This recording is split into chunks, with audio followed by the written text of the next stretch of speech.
लोगों को हमें कहना होगा। ये बात आपने बहुत महत्वपूर्ण कही है। परिस्थितियां अब कुछ ऐसी आ गई हैं जहां पर ऐसा लगता है कि विपक्ष भी अपने आप को असहाय महसूस कर रहा है, और इसका एक बहुत बड़ा कारण है केंद्र का एक्स्ट्रा स्ट्रांग होना और राज्यों का लगातार वीक होना। ये एक बहुत बड़ी बात है। एक बात मैं विवेक जी के पास आता हूं कि मोदी जी दो चीजों की बात करते हैं, लेकिन मोदी का इतिहास बोलता है कि जो वो करते हैं कहते हैं उसका उल्टा करते हैं।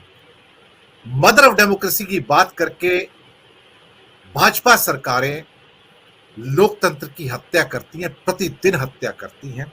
और एक शब्द और जो मोदी जी का बड़ा प्रिय विषय है वो है कोऑपरेटिव फेडरलिज्म। ये कोऑपरेटिव फेडरलिज्म का मतलब होता है कि आप मुझसे कोऑपरेट करो तो आप सब कुछ पा सकते हो, अगर आपने कहीं कोऑपरेट नहीं किया तो फिर मैं आपको डेमोलिश कर दूंगा, डिस्ट्रॉय कर दूंगा, डिस्ट्रक्ट कर दूंगा, आपको इस काबिल नहीं छोड़ूंगा कि आप कुछ काम कर सको। दिल्ली की सरकार हो, केसीआर की हो, तमिलनाडु हो, कर्नाटक हो, महाराष्ट्र हो, कोई ऑर्डर होने दो, सुप्रीम कोर्ट का ऑर्डर होने दो, सुप्रीम कोर्ट आदेश देगा, मैं आधी रात को अध्यादेश निकाल के सुप्रीम कोर्ट के ऑर्डर के खिलाफ चला जाऊंगा और आप कुछ नहीं कर पाओगे। ये इनकी मदर ऑफ डेमोक्रेसी है, ये इनकी कोऑपरेटिव फेडरलिज्म है। विवेक देशपांडे जी दिनेश जी, उसमें और मैं एक ऐड करूंगा। मोदी जी इंटरनेशनल फोरम पर जाकर ये कहते हैं कि this is not the age of war. अब ये अगर इंटरनेशनल ऑडियंस के लिए कहते हैं तो डोमेस्टिक ऑडियंस के लिए उनके पास कहने के लिए कुछ नहीं है। वहाँ जाकर इतनी बड़ी बात कहते हैं और उसका माइलेज भी एंजॉय करते हैं बहुत, और वो कोट भी हो जाती है जगह जगह पर उन्होंने कही हुई बात। लेकिन उनकी पार्टी देश के अंदर जो एक जिस तरह का एक वॉर उन्होंने क्रिएट किया है, सामाजिक युद्ध एक उन्होंने खड़ा किया है, और जिसको वो आए दिन सींचते रहते हैं। मतलब जिस तरह की लिंचिंग्स और हम जिस तरह का एक वायलेंस हम समाज में देख रहे हैं, एक कैलकुलेटेड वायलेंस बीजेपी की तरफ से हो रहा है, एक पर्टिकुलर सिर्फ बीजेपी नहीं, पूरा संघ परिवार एक पर्टिकुलर कम्युनिटी के खिलाफ। तो ये यूक्रेन और रशिया के बारे में ये बताना दुनिया को कि ये युद्ध का समय, युद्ध का एज नहीं है, और देश के अंदर एक ऐसा युद्ध खड़ा करना जिसका बहुत ही डिजास्ट्रस एक इफेक्ट देश के ऊपर लॉन्ग टर्म हो सकता है। तो ये हमेशा ही इस तरह की बात वो डबल टॉक जो है, डबल स्पीक हमेशा ही करते हैं। ये सब क्यों हो रहा है? थोड़ा सा इतिहास में जाना पड़ेगा। ऐसा है कि जब स्वतंत्रता की लड़ाई चल रही थी, उस समय गांधी युग की शुरुआत हुई 1919 में, जब लोकमान्य तिलक की मृत्यु हुई। उसके बाद गांधी जी का युग शुरू हुआ, और लोकमान्य तिलक भी कई मायनों में वो थोड़े से राइट विंग थे ही। आप उनका इतिहास अगर पढ़ेंगे तो वो राइट विंग हिंदू एक तरह से थे ही। हालांकि उनका जो कंट्रीब्यूशन है स्वतंत्रता संग्राम में, उसको बिल्कुल नकार नहीं जा सकता। बहुत ही महत्वपूर्ण उन्होंने योगदान दिया है। लेकिन वो एक ट्रेडिशनलिस्ट हिंदू थे, जो परंपराओं को मानते थे, सनातनी टाइप के हिंदू थे। मतलब जिस टाइप के सनातनी आज के बीजेपी वाले उस टाइप के नहीं थे, फिर भी वो हिंदू पुरानी परंपराओं में, उसमें कई परंपराएं ऐसी थी जो गलत भी थी, उनको मानने वालों में से एक थे।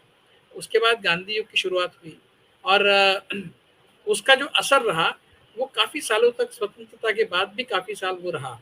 क्योंकि जो एक से एक बड़े दिग्गज नेता गांधी जी के छत्र छाया में तैयार हुए, और जिस तरह की विचारधारा इस देश में उन्होंने लाई, और समाज के कोने कोने में उस विचारधारा को फैलाया, जो एक लिबरल सोच वाली विचारधारा थी, जिसमें जो एक इंक्लूसिव विचारधारा थी, जिसमें सभी के लिए इस देश में एक समानता रहेगी, सभी के लिए स्थान रहेगा, सभी के लिए सम्मान रहेगा, और किसी के खिलाफ भी किसी भी तरह की डिस्क्रिमिनेशन के लिए कोई उसमें स्कोप नहीं था।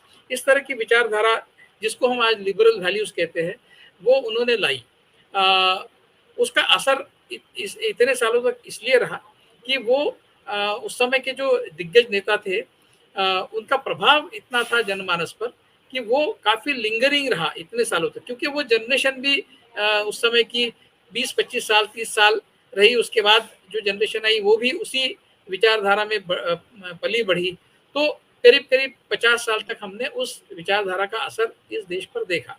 लेकिन साइमल्टेनियसली उसी समय उसके 5 साल बाद, गांधी जी के आने के 5 साल बाद दूसरी एक विचारधारा का जन्म हुआ, जिसको हम हिंदुत्व की विचारधारा कहते हैं, जो आरएसएस के रूप में सामने आई।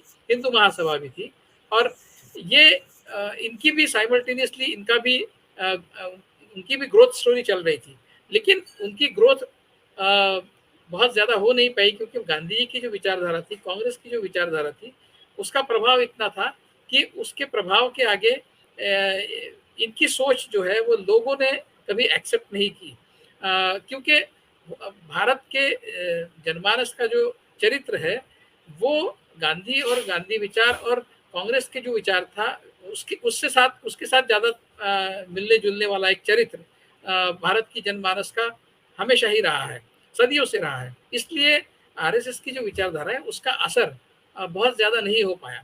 लेकिन स्वतंत्रता के बाद जिस तरह से कांग्रेस ने उस विचारधारा का खुद ही एक उस विचारधारा की अवहेलना की, और जिस तरह का एक लंपनाइजेशन और क्रिमिनलाइजेशन पॉलिटिक्स में पर्टिकुलरली इंदिरा गांधी के समय से जो हुआ, तो उसके चलते कांग्रेस का जो एक मॉरल डिग्रेडेशन हुआ, और पॉलिटिक्स में कुछ भी जायज़ है, पॉलिटिक्स में नीति के लिए कोई नीतिमत्ता के लिए कोई स्कोप नहीं है, इस तरह का एक विचार जो कांग्रेस ने लाया, मैं उसके लिए कांग्रेस को ही दोषी ठहराता हूँ।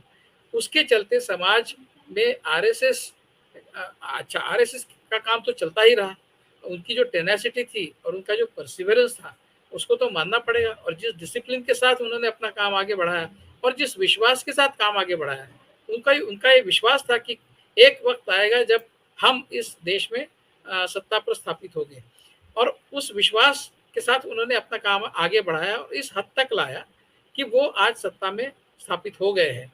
और उसके लिए मैं काफ़ी हद तक कांग्रेस को ही जिम्मेदार मानता हूँ, क्योंकि कांग्रेस ने अपनी आइडियोलॉजी छोड़ दी। जो रेजिमेंटेड आइडियोलॉजी होती है, चाहे वो लेफ्टिस्ट रहे और राइटिस्ट रहे, उनकी खासियत ये होती है कि वो बहुत डिसिप्लिन से हमेशा रहती है और आगे बढ़ती है। जो लिबरल आइडियोलॉजी होती है उसमें कोई डिसिप्लिन नहीं रहता, क्योंकि discipline is an antithesis of liberalism. Liberalism यानी मुक्त विचार जो है वो उसको आप किसी डिसिप्लिन में रेजिमेंट में नहीं डाल सकते, उसका रेजिमेंटेशन नहीं हो सकता, और ये उसकी एक इनहेरेंट वीकनेस है। लेकिन आज वक्त ये आ गया है, जो पिछले 10 साल में हम देख रहे हैं, वक्त ये आ गया है कि लिबरल वैल्यूज का भी एक तरह से इकट्ठा आना, उसको भी एक डिसिप्लिन तरीके से, जो सारे लिबरल्स हैं उनको भी डिसिप्लिन तरीके से और रेजिमेंटेड तरीके से इकट्ठा आकर ये जो आइडियोलॉजी है इसका मुकाबला करना, ये वक्त का तकाजा, वक्त की ज़रूरत बन गई है। जी। जैसे मैंने कहा कि ये अपने आप में एक एंटीथेसिस है, लेकिन आपको ये करना होगा, इसलिए करना होगा क्योंकि आपने इसको पिछले 50 सालों में जो तवज्जो नहीं दी, उसका ही खामियाजा आपको आज भुगतना पड़ रहा है। और जी। ये अच्छी बात है कि कांग्रेस ने, राहुल गांधी ने भारत जोड़ो यात्रा जो निकाली, वो एक तरह से जो पाप कांग्रेस की तरफ से हुआ है उसका पाप क्षालन ही है। अच्छा है कि वो लिबरल वैल्यूज के लिए, डेमोक्रेसी के लिए सड़क पर आ गए हैं और उन वैल्यूज को रिवाइव करने की कोशिश कर रहे हैं। वो उनकी ही जिम्मेदारी थी, क्योंकि उसका हनन कांग्रेस के ज़माने में ही हुआ है और कांग्रेस के रहते ही हुआ है, इसलिए वो उनकी ही जिम्मेदारी है। कोई बहुत उपकार देश पर कर रहे ऐसा नहीं है, वो उन्होंने ही करना ज़रूरी था, उन्होंने किया, ये बहुत अच्छी बात है। और उसके साथ सबको जुड़ना, जो राइट थिंकिंग लोग हैं सबको उसके साथ जुड़ना, ये भी हम सबकी जिम्मेदारी है। अब हम ये बात दिमाग में लेकर नहीं चल सकते कि कांग्रेस ने भी बहुत पाप किया है, किए होंगे, लेकिन अगर वो उसका कोर्स करेक्शन कर रहे हैं तो कांग्रेस के साथ में जुड़ना, उसके साथ में खड़ा रहना, ये सबकी जिम्मेदारी आज बन गई है। तो कुल मिलाकर ये आइडियोलॉजी का जो क्लैश है वो अभी, जहाँ तक बीजेपी और संघ परिवार जो कुछ भी पिछले 10 साल में इस देश में कर रहा है उसका सवाल है। आपने कोऑपरेटिव फेडरलिज्म की बात की, ये बिल्कुल हिंदुओं के पक्षधर नहीं है, ये बहुत आसानी से साबित किया जा सकता है। जब आप कर्नाटक में आपकी सरकार चली जाती है, कांग्रेस की सरकार आती है, और उस सरकार का जो एक उसकी जो योजना है अपने राज्य के गरीब लोगों को चावल देने की, गेहूँ देने की जो भी योजना है, उसमें आप अड़ंगा डालते हैं तो आप किसको नुकसान पहुँचाते हैं? आप तो जनता को नुकसान पहुँचा रहे हैं जी, और जनता में जी, 85% कौन है? वो तो हिंदू है। तो आपको हिंदुओं से कोई लेना-देना नहीं है। आपको तो सत्ता से लेना-देना है और आप आपके जो अनुयायी है, आपके जो समर्थक है, उनको आप उल्लू ये बना रहे हैं, आप उनको झूठ ये बतला रहे हैं कि हम सब ये जो कर रहे हैं, हिंदुत्व की ग्लोरी के लिए कर रहे हैं।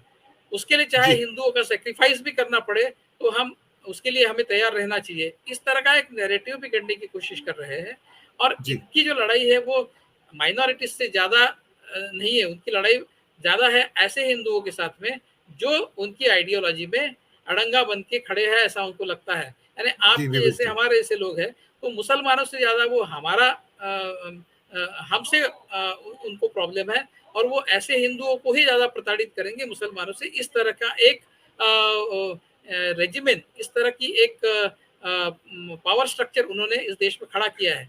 उसका जी, जी, मुकाबला जी, इस तरह से किया जाता है, इलेक्टोरली किया जाता है, लेकिन क्या इलेक्टोरली उनको हराना इतना आसान है? ये एक सवाल है।